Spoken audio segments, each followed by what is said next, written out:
नमस्ते दोस्तों, मेरा नाम विक्की है। ये बात उस समय की है जब मेरी उम्र 17 साल की थी। हम जॉइंट फैमिली में रहते थे। मेरे पापा के 4 भाई थे और मेरे पापा सबसे छोटे थे। उन सब की औलादें जवान थी और सब अपने-अपने घरों के हो गए थे। सबके यहाँ बेटियां थी, लेकिन मैं उस खानदान का इकलौता बेटा था। इसी वजह से सबका लाडला था। खानदान का इकलौता बेटा होने की वजह से सब मुझसे बहुत प्यार करते थे और सब मेरे नखरे भी उठाते थे। मेरे सारे चाचा मुझसे ऐसे प्यार करते थे जैसे मैं असल में उनका अपना बेटा हूँ। मेरे मुंह से निकली कोई भी ख्वाहिश 2 मिनट में ही पूरी कर दी जाती थी।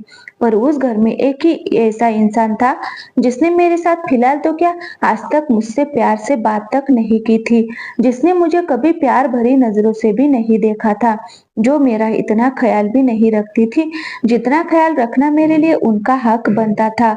उसने कभी मेरी हिम्मत तक नहीं बढ़ाई, कभी मुझे ये नहीं कहा कि मैं उसके लिए अहम हूँ। और वो थी मेरी माँ। मेरी माँ मेरे साथ सौतेले बेटा जैसा सुलूक करती थी। मैं पढ़ाई में अच्छा था, हर बार फर्स्ट आता था, फिर भी वह मेरी तारीफ नहीं करती थी। कोई भी अच्छा काम करता तो भी वो मुझसे गुस्सा ही होती थी।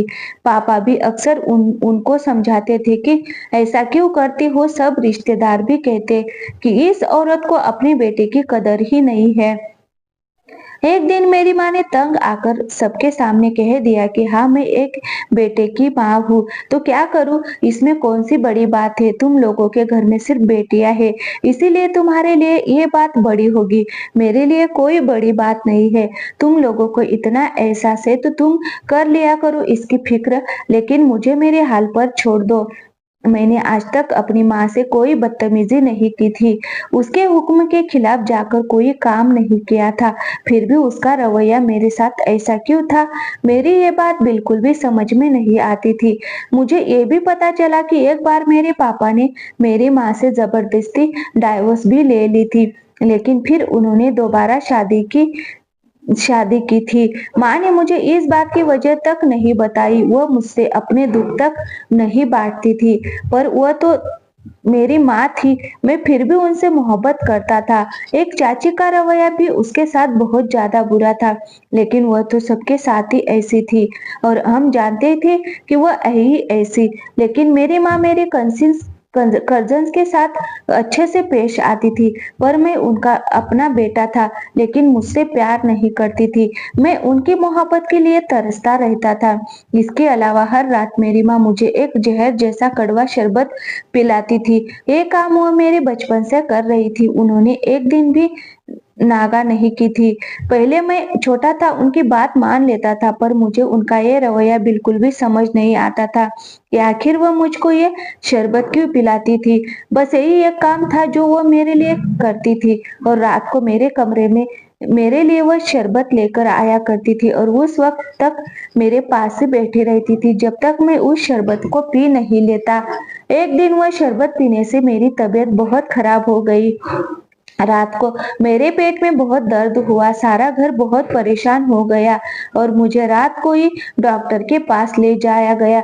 डॉक्टर ने कहा कि आप जो भी पी रहे हैं उसे अब ना पिए। फिर अगली रात मैंने अपनी माँ को वह शरबत पीने से मना कर दिया, अपनी सेहत के बारे में भी बताया, पर वह नहीं मानी, जैसे उनको मेरी कोई फिक्र ही नहीं थी।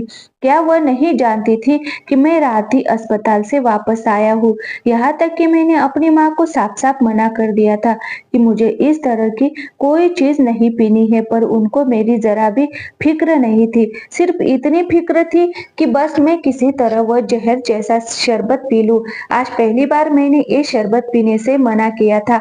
मैं अपने इरादे का पक्का था। वह समझ गई थी कि शायद आज मैं उनकी बात नहीं मानूंगा। मैंने वह शरबत नहीं पिया। वह मेरे से मिन्नतें करती रही, वह बहुत परेशान लग रही थी। अचानक उनके मुंह से ऐसी बात निकल गई जिसने मुझे हैरान कर दिया।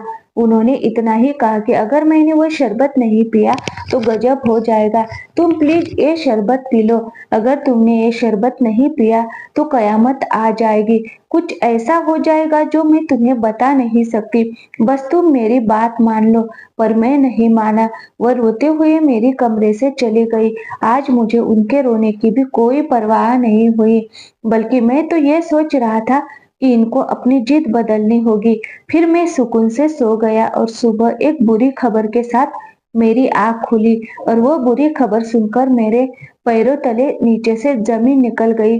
वो बुरी खबर ये थी कि मेरी माँ अब इस दुनिया में नहीं रही। वो रात को ठीक-ठाक सोई थी और सुबह पता चला कि रात के किसी पहर की उनकी मौत हो गई थी। उनकी मौत की वजह समझ में नहीं आई, ना तो उनको कोई बीमारी थी, ना ही उनके साथ में कोई हादसा हुआ था। आखिर ऐसा कैसे हो सकता है? मेरे दिमाग में सवाल तो बहुत थे, पर सवालों से ज़्यादा दम था। मेरी माँ ने जो कहा था उस बात में, शरबत पी लो नहीं तो कुछ हो जाएगा। क्या मेरी माँ का इशारा इस तरफ था और वो शरबत पीने से मेरी माँ की जिंदगी पर क्या असर हो सकता था? ये बात मेरी समझ से बाहर थी, लेकिन मैं खुद को मुजरिम महसूस कर रहा था। क्या मैं अपनी माँ की मौत की वजह बना था? अगर मैं वो शरबत पी लेता तो आज मेरी माँ जिंदा होती। सवाल और सदमा मिलकर मेरी जान ले रहे थे। मैं दिमागी मरीज की तरह बन गया था। मैं बहुत रोया था। मेरे लिए ये सदमा बहुत बड़ा सदमा बन गया था। घर में शोक का माहौल था। पापा भी सदमे में थे। कुछ दिन बाद में अपने दोस्त के घर चला गया। वह भी मुझसे तसल्ली दे रहा था और वहां से आने में लेट हो गया। ये पहली बार था कि मैं अपनी माँ की मौत के बाद घर से निकला था। आसमान पर चांद था। उसकी चांदनी और सितारों की टिमटिमाती रोशनी ने माहौल को खुशगवार बनाया हुआ था। रात के सन्नाटे में अकेले, ये मेरा पहला चांस था। जब से मेरी माँ इस दुनिया में गई थी, मैंने वह शरबत नहीं पिया था। तब से मेरे सर में बहुत दर्द रहने लगा, ऐसा दर्द जिसको मैं नजरअंदाज भी नहीं कर सकता था। इसीलिए मैं डॉक्टर के पास गया और उसने कहा कि शायद टेंशन और सदमे की वजह से आपके सर में दर्द है। पर मैं जानता था कि असल वजह क्या है। यह दर्द तो मेरी जान ही नहीं छोड़ रहा था। घर के हालात भी कुछ अजीब हो गए थे। मेरी एक कजिन सीढ़ियों से गिर गई और उसका सर फट गया। वह बिस्तर पर पड़ी थी कि दूसरी भी बहुत ज्यादा बीमार हो गई। मेरी एक चाची किचन में काम कर रही थी और उनके पैरों पर गर्म दूध गिर गया और वो इधर मेरे चाचा ने सिर्फ मुझे बताया कि कारोबार में बहुत बड़ा नुकसान हो गया। अब कारोबार में बहुत ही मुश्किल आ रही है और मेरे पापा तो तब से बीमार थे जब से मेरी माँ इस दुनिया से गई थी। वह तो बिस्तर से ही लगे पड़े थे। मुझे समझ नहीं आ रहा था कि आखिर ये सब हो क्या रहा है। मेरे सर का दर्द भी नहीं जा रहा था। मैं दवाइयाँ खाकर पागल सा हो चुका था। चाचा ने कारोबार में नुकसान की बात मेरे पापा को नहीं बताई और मुझे भी कहा कि ये बात घर में किसी को ना बताना, क्योंकि सब और भी परेशान हो जाएंगे। घर में सब कह रहे थे कि जब से मेरी माँ गई है तो घर के हालात भी खराब हो गए हैं। पर मुझे लग रहा था कि बात सिर्फ ये नहीं थी, बात तो कुछ और भी है। फिर मुझे मेरी माँ की बात याद आ गई। अगर मैंने वो शरबत पीना छोड़ दिया तो सब कुछ खत्म हो जाएगा। मैं अपनी माँ के कमरे में गया, तलाश करने लगा कि वह शरबत कैसे बनाती थी। उनकी एक डायरी मिली जिसमें एक पेज पर कुछ लिखा था। उसको देखकर मैं हैरान रह गया। उस पर शायद किसी का पता लिखा था, जिसके नीचे लिखा था, मुसीबत में इनसे मिलो। मैंने अगले ही दिन वहां जाने के लिए सोचा और मैं जब वहां पहुंचा तो देखकर हैरान हो गया। वह किसी बाबा का घर था। मैं हैरान इसीलिए हुआ क्योंकि हमारे खानदान में कोई भी ऐसी बातों को नहीं मानता था। मैं अंदर गया और अपने नंबर का इंतजार करने लगा। मैंने वहां बैठे हुए कुछ लोगों से उस बाबा के बारे में पूछा तो लोगों ने कहा, ये बहुत पहुंचे हुए बाबा है। मैंने कहा, आपके ये बाबा आपसे कितने पैसे लेते हैं? कम से कम 1,000 तो लेते ही होंगे। तो वो कहने लगे कि ये 1 रुपए भी नहीं लेते। मैंने कहा, अच्छा, जो अपनी मर्जी से दे तो क्या वो रख लेते हैं? उसने कहा कि नहीं, यहाँ यहाँ ऐसा कोई रिवाज नहीं है। अगर फिर भी कोई जिद करे कि कुछ देना चाहता है तो बाबा उसे कहते हैं कि वह गरीबों में कोई चीज बांट दे, उसका फल तुम्हें मिल जाएगा। लेकिन बाबा किसी से 1 रुपए भी नहीं लेते। ये बात सुनकर मैं हैरान रह गया, लेकिन फिर भी मेरा ऐसी चीजों पर कोई भरोसा नहीं था। मैं बाबा के कमरे में दाखिल हुआ तो वो मुझे देखकर चौंक से गए। उनके चौंकने का तरीका ऐसा था कि मैं भी हैरान हो गया कि आखिर ये क्या सोचकर इस तरह से हैरान हो रहे हैं। और फिर उन्होंने एक बहुत सी अजीब हरकत की। उन्होंने वहां बैठे सब लोगों को बाहर भेज दिया। फिर उन्होंने मुझसे बात की कि मैं हैरान हो गया। उन्होंने मुझसे कहा कि तुम अभी तक जिंदा हो, मुझे तो लगा था कि तुम मर गए हो। आखिर उनकी इस बात का क्या मतलब था? मैं तो उनको पहली बार देख रहा था और मुझे क्या मर जाना चाहिए था। मैं उनके सामने बैठा और उनसे पूछा कि आप मुझे जानते हैं? मैं तो जिंदगी में आपको पहली बार देख रहा हूँ। फिर आपने मुझे देख के ही ऐसी बात क्यों की? आपने उन सबको बाहर क्यों भेज दिया? आखिर क्या बात है? मुझे बताइए। मैंने उनको सब कुछ बताया कि मेरी माँ इस दुनिया से चली गई है और मेरे घर में पता नहीं क्या हो रहा है।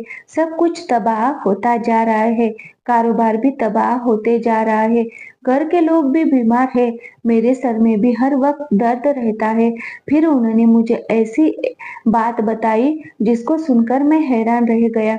उन्होंने कहा कि तुम अपने खानदान में अकेले लड़के हो, यानी सारी जायदाद के वारिस हो, इसीलिए तुम्हारे दादा ने सब कुछ तुम्हारे नाम कर दिया था। तुम्हारे बाकी के चाचा को ये बात जहर लगी। उन सबकी बीवियों ने मिलकर तुम पर बहुत बड़ा काला जादू करवाया था। वह जादू बहुत ही भयानक था। हम भी हैरान थे कि कोई इस कदर पत्थर दिल कैसे हो सकता है, किसी पर ऐसा जादू करवा सकता है।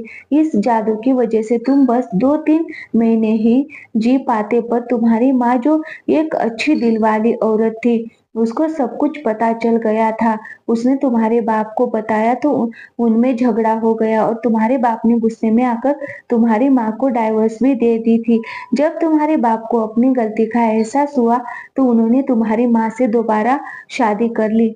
एक दिन तुम्हारी माँ तुम्हारे बाप को मेरे पास लेकर आई। मैंने उनको सब कुछ बताया लेकिन उन्हें फिर भी विश्वास नहीं हुआ और फिर तुम्हारी माँ ने मुझसे कोई हल पूछा।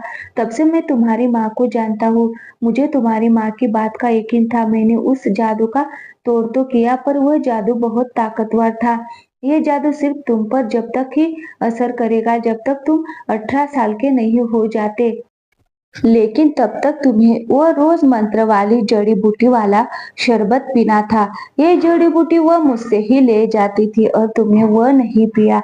इसीलिए सबसे पहले उस जादू का असर तुम्हारी माँ पर हुआ, क्योंकि वही थी जिसकी वजह से जादू रुका हुआ था और फिर तुम पर भी उसका धीरे धीरे असर होने लगा।